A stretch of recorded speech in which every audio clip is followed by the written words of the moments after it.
Hello friends, I welcome you all on my YouTube channel C-Type Guru Competition Zone। Friends मैं हाजिर हूँ लेकर आप लोगों के लिए मॉर्निंग का सेशन जो कि प्रतिदिन सुबह 9 बजे आता है।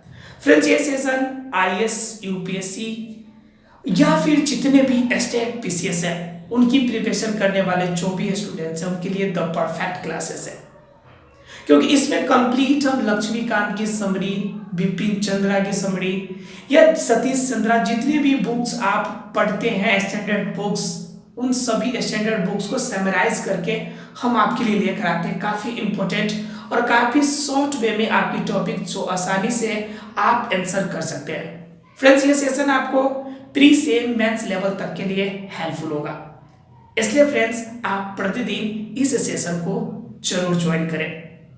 बिना लेट किए हुए फ्रेंड्स स्टार्ट करेंगे हम लोग आज का सेशन। यह प्रतिदिन मॉर्निंग सेशन है। इस मॉर्निंग सेशन में आप सुनने की ज़्यादा से ज़्यादा कोशिश करें। प्रतिदिन सुबह 9 बजे ये सेशन लाइव फॉर्मेशन में आता है। आइए फ्रेंड्स स्टार्ट करते हैं आज का morning session. Hello friends, welcome you all once again on my YouTube channel C-Type Guru Competition Zone। Friends मैं हाजिर हूँ लेकर आप लोग के लिए एक स्पेशल सेशन, जिस सेशन में देखने वाले फ्रेंड्स भाग 4 को, अर्थात कि आपके संविधान के भाग 3 तक, अर्थात कि भाग 1 से लेकर 3 तक की सभी बातों को हमने देख लिया था, जिसके अंदर अनुच्छेदों की संख्या की बात करें तो 1 से लेकर 35 तक, जिसमें पहले हम लोग डिस्क्रिप्शन बॉक्स में, उसके बाद वन लीनियर के फॉर्म में और उसके बाद ऑब्जेक्टिव फॉर्म में सभी कुछ को रिवीजन करते हुए हम लोगों ने क्लियर कर लिया है। अब फ्रेंड्स देखना है हमें अनुच्छेद भाग 4 को, अनुच्छेद संख्या 36 से 51 तक। इसमें फ्रेंड्स हम लोग का सेम मेथड रहेगा। पहले हम लोग डिस्क्रिप्टिव वे में पढ़ेंगे, फिर वन लीनियर वे में, उसके बाद फिर उस पार्ट को ऑब्जेक्टिव वे में जो आपके प्री और मेंस लेवल में जो एग्जाम में आते हैं तो उस फॉर्म में उस क्वेश्चन को देखेंगे, ताकि रिवीजन भी हो जाए और आप माइंड भी कर लीजिए, ताकि कि किस फॉर्म में आपके एग्जाम में क्वेश्चंस इस पार्ट से आने वाले हैं। इसलिए फ्रेंड्स आज का सेशन आपके लिए रहने वाला है काफ़ी खास। अगर आप डिस्क्रिप्टिव वे में पढ़ते हैं तो आपको प्री से लेकर मेंस लेवल तक के लिए बेनिफिट होगा। अगर सिर्फ आप वन लीनियर पढ़ेंगे तो प्री लेवल में ज़्यादातर फायदे होंगे। उसके बाद अगर ऑब्जेक्टिव पढ़ते हैं और प्लस में लास्ट की जो सेशन देखते हैं तो उसमें और ज़्यादा बेनिफिट होगा, कंप्लीट पॉइंट आपका क्लियर हो जाएगा। आइए फ्रेंड्स बिना लेट किए हुए देखते हैं कि इसमें क्या है। तो ये कहता है अनुच्छेद संख्या 36 से जो 51 है, ये कहता है कि राज्य के नीति निर्देशक तत्व जो है उनके बारे में यह डिनोट करता है कि राज्य के नीति निर्देशक तत्व कैसे काम करता है, इनके बारे में बताता है। आइए फ्रेंड्स देखते हैं कि हमारे देश के अंदर जो राज्य के नीति निर्देशक तत्व है ये कहता क्या है। हालांकि यह जो आपका 36 में स्टार्ट जहाँ से करेंगे हम लोग, यह 36 हमारा अनुच्छेद कहता है, यह सिर्फ परिभाषित करता है।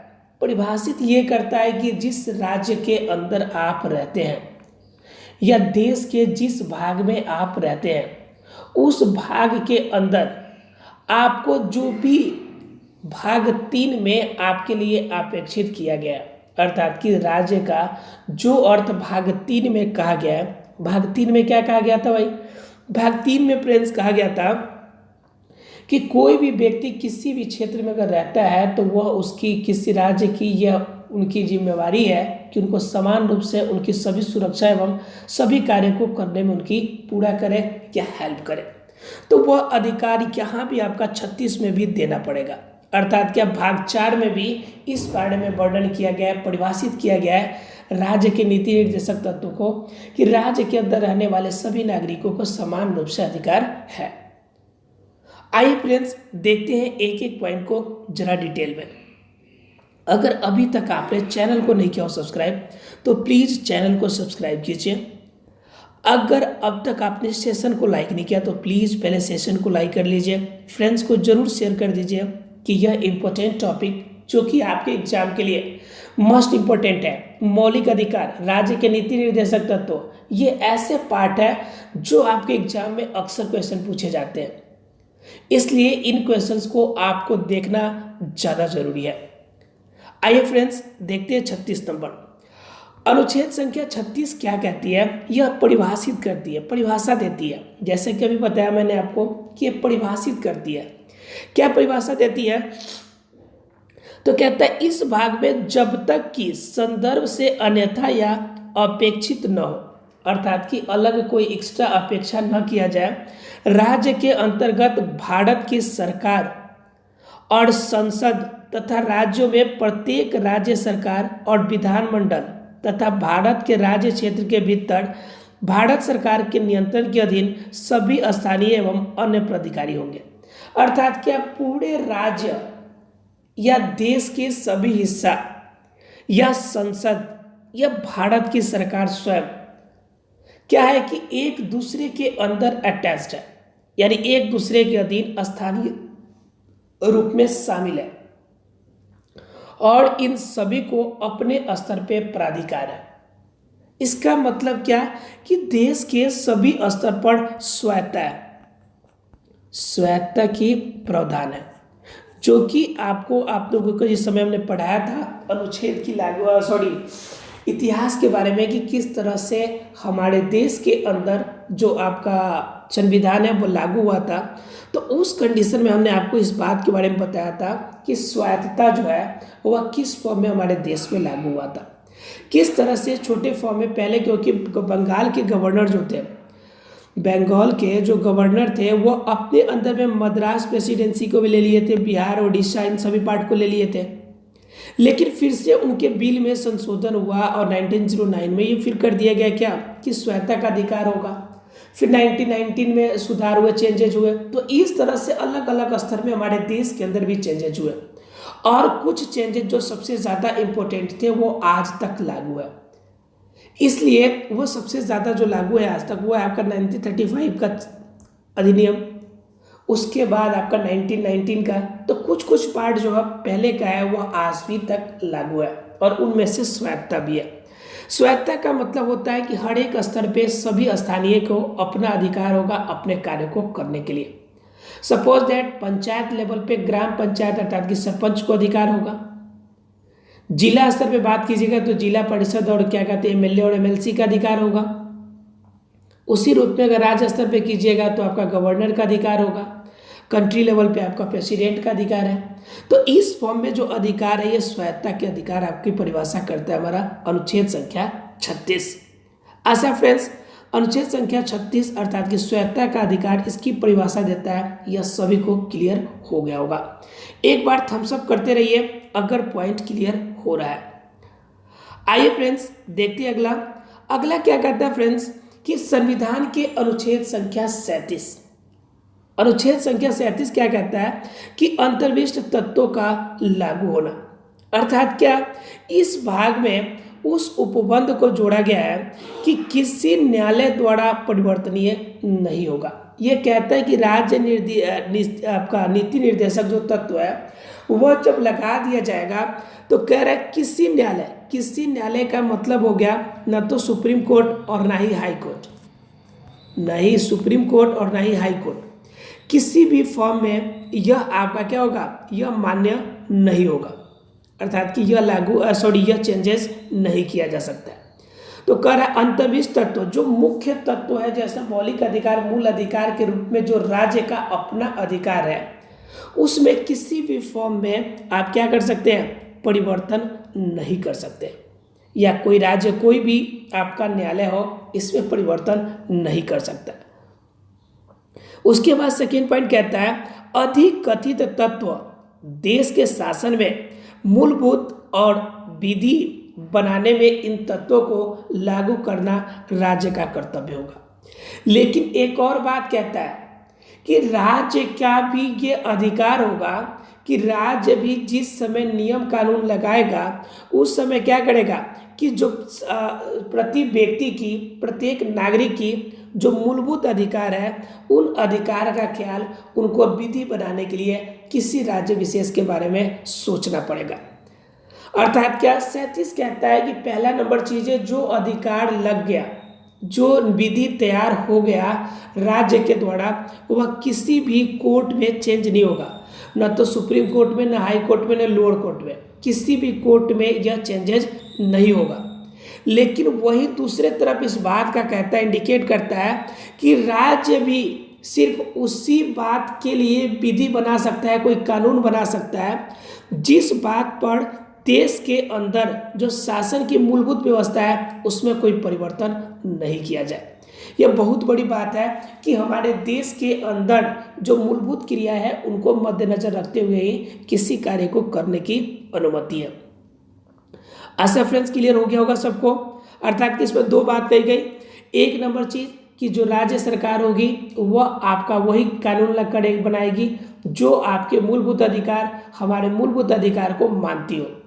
और दूसरा नंबर बात कि राज्य के नीति निर्देशक तत्व अगर बन गया, राज्य के किस कोई विधि तैयार हो गया तो उससे न तो सुप्रीम कोर्ट, न हाई कोर्ट, न ही लोअर कोर्ट अर्थात कि किसी भी न्यायालय में उनके फैसले को चैलेंज नहीं किया जा सकता है। लेकिन एक बात का ध्यान रखें फ्रेंड्स कि इसमें पहली पॉइंट जो कह रहा है कि अगर कोई विधि गलती से ऐसा बनाया गया जो कि किसी मौलिक अधिकार को या मूल अधिकार को अगर क्षति करती है तो उस कंडीशन में चैलेंज किया जा सकता है। इस बात का ध्यान रखें, या फिर वह उपबंध पास ही संसद में नहीं हो पाएगा। आइए फ्रेंड्स देखते हैं अगला अर्थात कि अनुच्छेद संख्या 38 की बात। अनुच्छेद संख्या 38 क्या कहता है हमारा? कहता है कि राज्य लोक कल्याण की अभिवृद्धि के लिए सामाजिक व्यवस्था बनाएगा।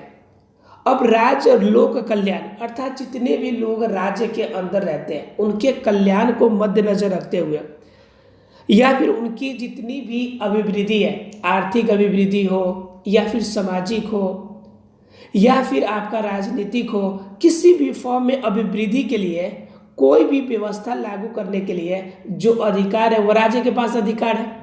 राज्य किसी भी रूप में यह प्राधिकार अपना रखता है कि वह उन कानून, उन नियम, उन प्रकार की सुविधा देगा जो किसी राज्य के अंदर एक व्यक्ति को मौलिक अधिकार के रूप में मिलना चाहिए, और उनकी सभी पार्ट को सुरक्षा करना भी राज्य के सरकार के अधिकार के अंतर्गत आता है।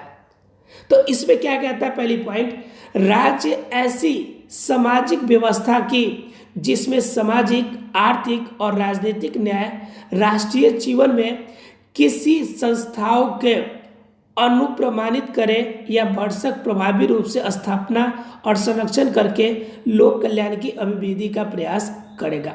अर्थात कि राज्य जो होगा वह समाज के अंदर ऐसी व्यवस्था लागू करेगा, ऐसी नियम, ऐसा कानून व्यवस्था चालू करेगा जिसके अंतर्गत प्रत्येक देश के प्रत्येक नागरिक को सामाजिक, आर्थिक और राजनीतिक न्याय मिले। कल के ऑब्जेक्टिव क्वेश्चन में इस बात के बारे में हमने चर्चा किया था कि किस पार्ट में राज्य के आपका सामाजिक, आर्थिक या राजनीतिक न्याय के बारे में। तो ध्यान रखिएगा फ्रेंड्स, ये छोटी सी बात है लेकिन काफ़ी इम्पोर्टेंट है अगर स्पेशली आप पीसीएस या फिर बड़े एग्जाम की तैयारी करते हैं तो, क्योंकि पॉइंट ऐसा ही पूछा जाता है। इस बात को जरा गौर कीजिएगा।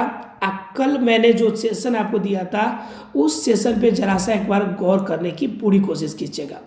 वैसे मैं दोनों पॉइंट को आपको समझा देता हूँ, बता देता हूँ कि मैंने उसमें क्या बताया था, इसमें क्या बता रहा हूँ।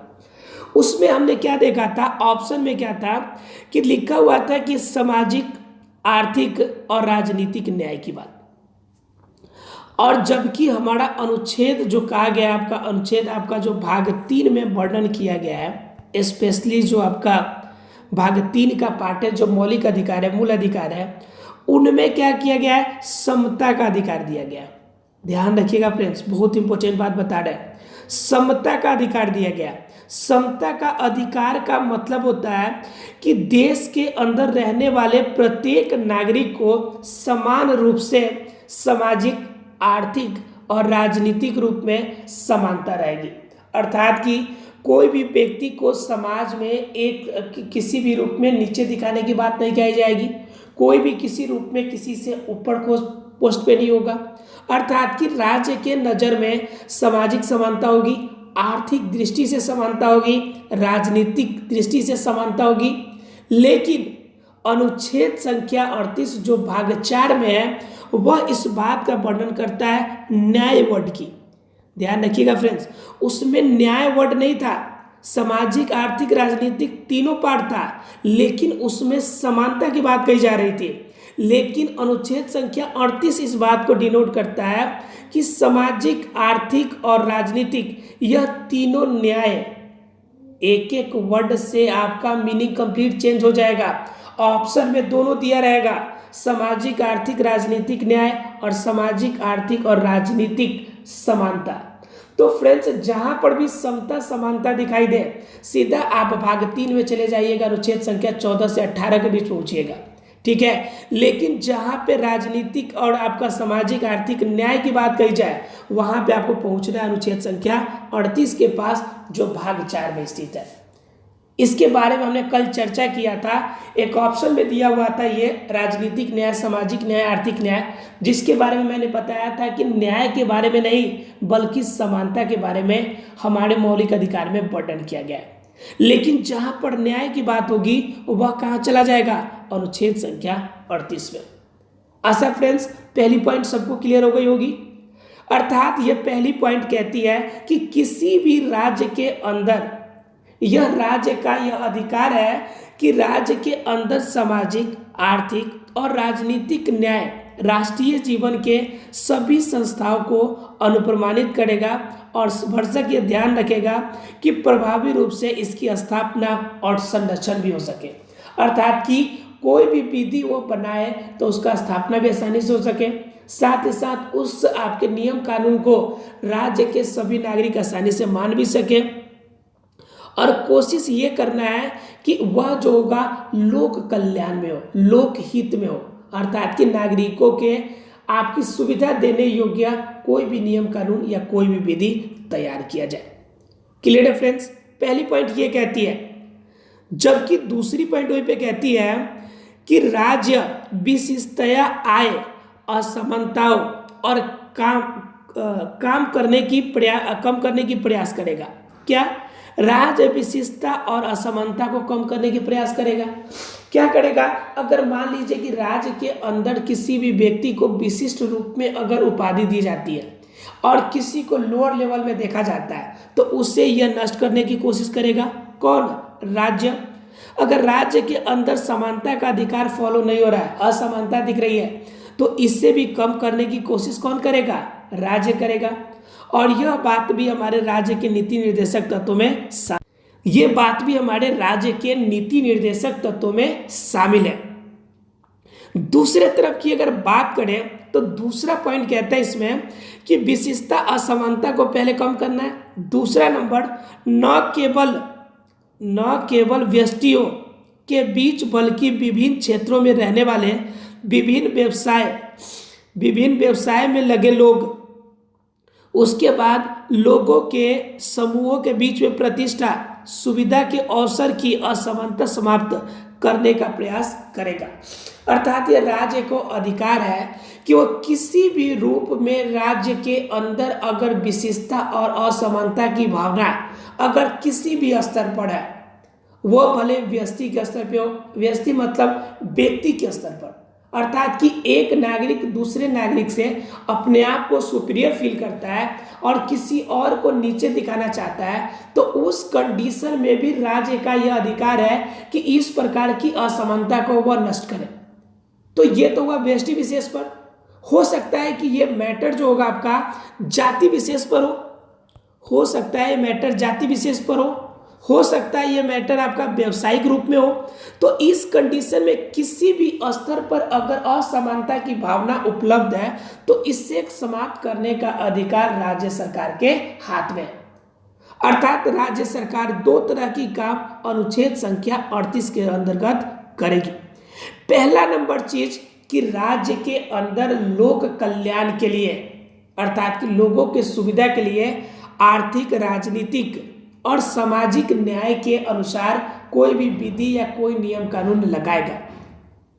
दूसरी बात, अगर किसी भी स्तर पर, किसी व्यक्ति के स्तर पर, सामाजिक आधार पर या फिर हमारे कास्ट के आधार पर या व्यवसायिक स्तर पर अगर किसी भी रूप में अगर लोगों के बीच असमानता है तो उस असमानता को कम करने की भरसक प्रयास वो करेगा।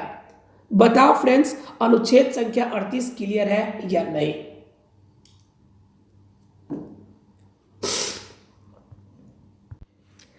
आशा है फ्रेंड्स सब किसी को ये पॉइंट क्लियर हो गया होगा। अनुच्छेद संख्या 38 अर्थात कि लोक कल्याण के अभिवृद्धि के लिए, सामाजिक व्यवस्था को कायम करने के लिए जितनी भी कोशिशें सरकार के द्वारा की जाती है अर्थात राज्य सरकार के द्वारा, वह सभी बातें अनुच्छेद संख्या 38 में वर्णित है। इस बात का ध्यान रखिएगा कि इसमें न्याय वर्ड का यूज होता है। किसमें? अनुच्छेद संख्या 38 में। अर्थात सामाजिक न्याय, राजनीतिक न्याय, आर्थिक न्याय। लेकिन यह चीज समानता का वर्ड जब हो, राजनीतिक स्तर पे, आर्थिक स्तर पे अगर समानता का वर्ड जुड़ता है तो यह 14 से 18 अर्थात के अनुच्छेद संख्या भाग 3 में चले जाएंगे। इस बात का आप जरूर ध्यान रखिएगा। ये छोटी छोटी इंपॉर्टेंट बातें हैं, वो मुझे इसलिए बताना पड़ रहा है क्योंकि ऐसे ही क्वेश्चन एग्जाम में होते हैं, जानते हुए भी आपसे गलती हो जाती है। प्री लेवल में क्वेश्चन इसी टाइप के होते हैं और अक्सर ऐसे गलती कर हम लोग आ जाते हैं, तो ऐसा गलती नहीं करना है। देखते फ्रेंड्स अनुच्छेद संख्या 39 को। अनुच्छेद संख्या 39 क्या कहता है कि राज्य द्वारा अनुसरणीय कुछ नीति तत्व, यानी कि कुछ बातें हैं, कुछ तत्व है जो राज्य को फॉलो करना चाहिए। क्या बात है, कौन सी बातों से फॉलो करना चाहिए? तो वो देखिए, कहता है राज्य अपनी नीति का विशिष्टया इस प्रकार का संचालन करेगा, संचालन करने की सुनिश्चित करेगा। अर्थात कि किस रूप में वह कार्य पालन करना है उसके लिए वो सूचित कर रहे हैं। पहला नंबर बात कह रहा है यहाँ पर कि पुरुष और स्त्री सभी नागरिक के समान रूप में जैविक के पर्याप्त साधन प्राप्त करने का अधिकार होगा। पहला नंबर कह रहा है कि पुरुष स्त्री अर्थात क्या, मेल और फीमेल, इस बेस पर कभी भी किसी भी रूप में कोई असमानता की भावना लोगों के बीच या सरकार के किसी भी विधि के अंदर ये बातें नहीं आनी चाहिए। अर्थात कि पुरुष और स्त्री यह सभी नागरिकों को समान रूप से जैविक के पर्याप्त साधन प्राप्त करने का अधिकार होगा। अर्थात कि जैविक रूप से जो भी आपके संसाधन प्राप्त होने की बात है, सभी समान रूप से प्राप्त होगा। दूसरे पॉइंट की बात करें फ्रेंड्स, तो दूसरी पॉइंट कहता है समुदाय के भौतिक संसाधनों का स्वामित्व और नियंत्रण इस प्रकार बटा हो जिससे सामूहिक हित का सर्वोत्तम रूप से साधन हो। कह रहा है इसमें सेकेंड नंबर में समुदाय और भौतिक संसाधनों का स्वामित्व। मान लीजिए किसी समुदाय, किसी ग्रुप का अगर कोई भौतिक संसाधन है, जैसे मान लीजिए कि किसी का आपका दो तरह का स्वामित्व देश के अंदर होता है। एक तो आपका होता है व्यक्तिगत, ठीक है, एक होता है तीन तरह का होता है, एक व्यक्तिगत, एक आपका स्वामित्व होता है आपका सार्वजनिक, और एक होता है आपका नेशनल लेवल का अर्थात की राष्ट्रीयकरण की चीजें। तो यहाँ पे क्या कह रहा है कि वह भौतिक संसाधनों की स्वामित्व याद रखिएगा कि 3 प्रकार के, एक तो व्यक्तिगत स्वामित्व होगी अर्थात की निजीकरण की बात होती है। जैसे कोई बिल्डिंग है तो प्रॉपर्ली आपने खरीदा है, आपने बनवाया है, तो इस पे सीधा आपका अधिकार है, तो यह आपका प्राथमिक स्वामित्व की बात हो गई। अर्थात कि आपका निजी वो चीजें है, अर्थात वहां पर व्यक्तिगत आपकी स्वामित्व हो गई। दूसरे नंबर की होती है वो होती है सार्वजनिक। सार्वजनिक जगह में कौन से आ जाएंगे? सार्वजनिक जगह पे जैसे कि पार्क हो गया या फिर मान लीजिए कोई नदी तालाब हो गया। तो इस कंडीशन की जो भी चीजें हैं जो सार्वजनिक है, सभी कोई जा सकता है, आ सकता है, अपने अनुसार से कार्य कर सकता है। और तीसरी चीजें होती है जो अंडर कंट्रोल गवर्नमेंट की होती है और वह राष्ट्रीय स्तर पर अपना कार्य करती है। जैसे मान लीजिए कि जो आपका वन है वह राष्ट्रीय आधार पे अगर उनके अंडर कंट्रोल में है तो आप वहां से लकड़ी का कटाई नहीं कर सकते, लेकिन सार्वजनिक जगह पर है तो कुछ अगर लकड़ी कटाई भी करना चाहते हैं तो कर सकते हैं। आपका उसके बाद अगर आपके पर्सनल लेवल पर है तो आपको जो इच्छा है कीजिए, कोई दिक्कत वाली बात नहीं है। तो इस कंडीशन में स्वामित्व की बात कहता है कि समुदाय के भौतिक संसाधनों का स्वामित्व और नियंत्रण इस प्रकार बटा हो जिससे सामूहिक हित का सर्वोत्तम रूप से साधन हो। अर्थात क्या कह रहा है कि अगर कोई ग्रुप रूप में अर्थात ग्रुपिंग रूप में अर्थात पूरे समुदाय की अगर बात हो, अगर पूरी किसी समुदाय की बात हो तो उस समुदाय के अंतर्गत देखना है कि उनकी भौतिक संसाधनों का जो स्वामित्व हो वह सभी व्यक्ति के लिए फायदेमंद हो। अर्थात क्या, मान लीजिए कि किसी खास विशेष समुदाय के लिए कोई विशेष छूट आपकी गवर्नमेंट की तरफ से नहीं दी जानी चाहिए। किसी भी विशेष छूट या विशेष रूप से बढ़ावा किसी खास समुदाय की तरफ नहीं किया जाना चाहिए।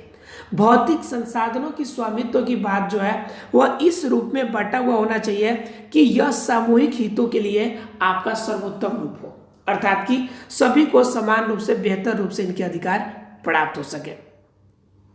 उसके बाद फ्रेंड्स तीसरी पॉइंट कहता है कि आर्थिक व्यवस्था इस प्रकार चले जिसमें धन और उत्पादन संसाधनों का सर्वसाधारण के लिए अहितकारी संकेंद्रण न हो, अर्थात कि आर्थिक रूप, अर्थात कि पैसों की बंटवारा क्रियाकलाप इस फॉर्म में हो कि किसी भी रूप में दो व्यक्तियों के बीच या देश के नागरिकों के बीच आपसी मतभेद की भावना या आपका कोई भी समस्या इस तरह की नहीं होनी चाहिए।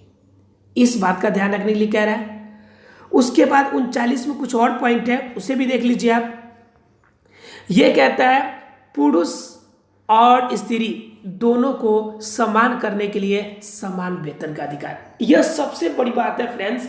यह ऐसा कहा जाता है, प्राइवेट सेक्टर में आप ज़्यादा देखते होंगे कि प्राइवेट सेक्टर वाले क्या कहते हैं, सेम वर्क के लिए लड़कियों को कम पैसे देकर काम कराते हैं जबकि जेंट्स को ज़्यादा पैसे देते हैं एक ही पोस्ट के लिए। लेकिन गवर्नमेंट कहती है, हमारा राज्य का नीति निर्देशक तक कहता है कि ये हमारा फैक्चुअल बातें नहीं है, इसमें आपकी प्रॉब्लम इस बातें है। हमारा फैक्ट कहता है, हमारा कॉन्स्टिट्यूशन इस बात से अवगत कराता है कि हमें क्या करना चाहिए कि स्त्री हो या पुरुष हो, जितना भी उन्होंने कार्य किया, समान कार्य किया है, तो उन्हें पैसा भी अर्थात वेतन भी समान रूप में मिलना चाहिए।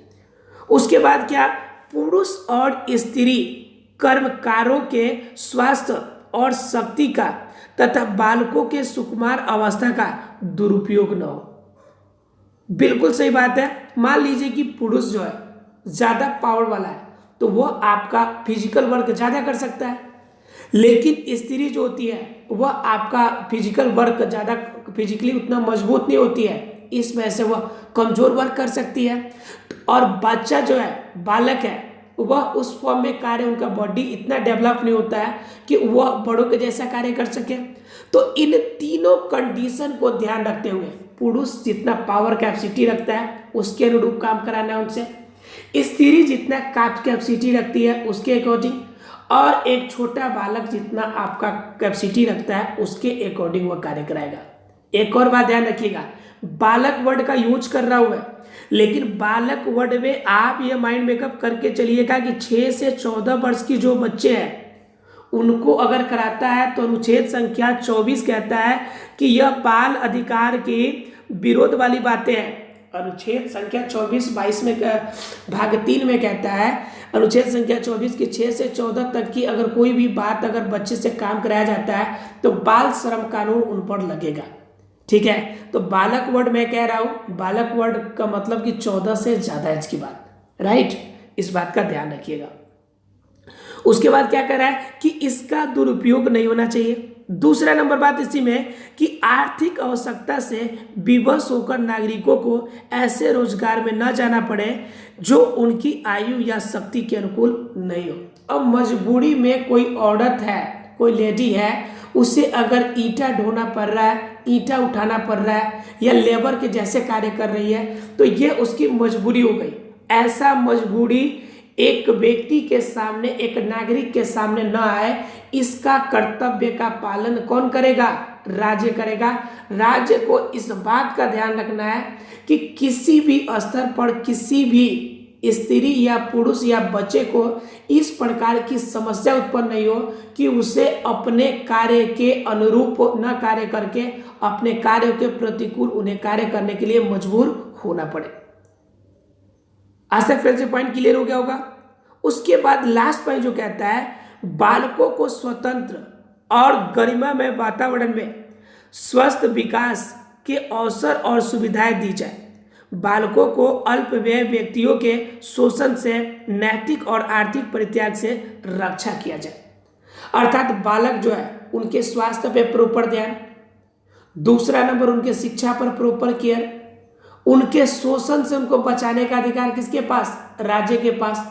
तो यह संविधान राज्य को चैलेंज करता है इस बात पर कि इन सभी बातों को, इन सभी तथ्यों को आपको दिमाग में माइंड करके चलना है। अनुच्छेद संख्या 39 के अंतर्गत ये इस बात को कहता है कि राज्य के अंदर आपको किसी भी रूप में असमानता की भावना नहीं रखनी है, अर्थात कि पुरुष हो या स्त्री हो, इन दोनों नागरिकों को समान रूप से जीविका का आधार प्राप्त हो।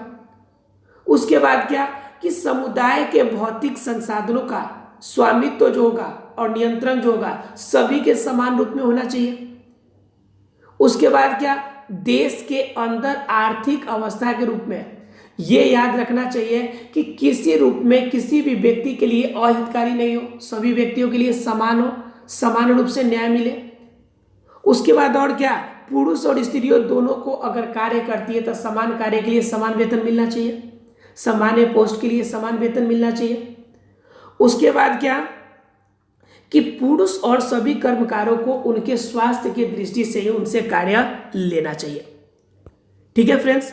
और लास्ट पॉइंट कहता है कि बालकों की गरिमा में उनकी स्वास्थ्य, उनकी शिक्षा, इन सभी की जिम्मेवारी राज्य सरकार के पास अपनी होगी। ऐसा फ्रेंड्स ये पॉइंट क्लियर हो गया होगा।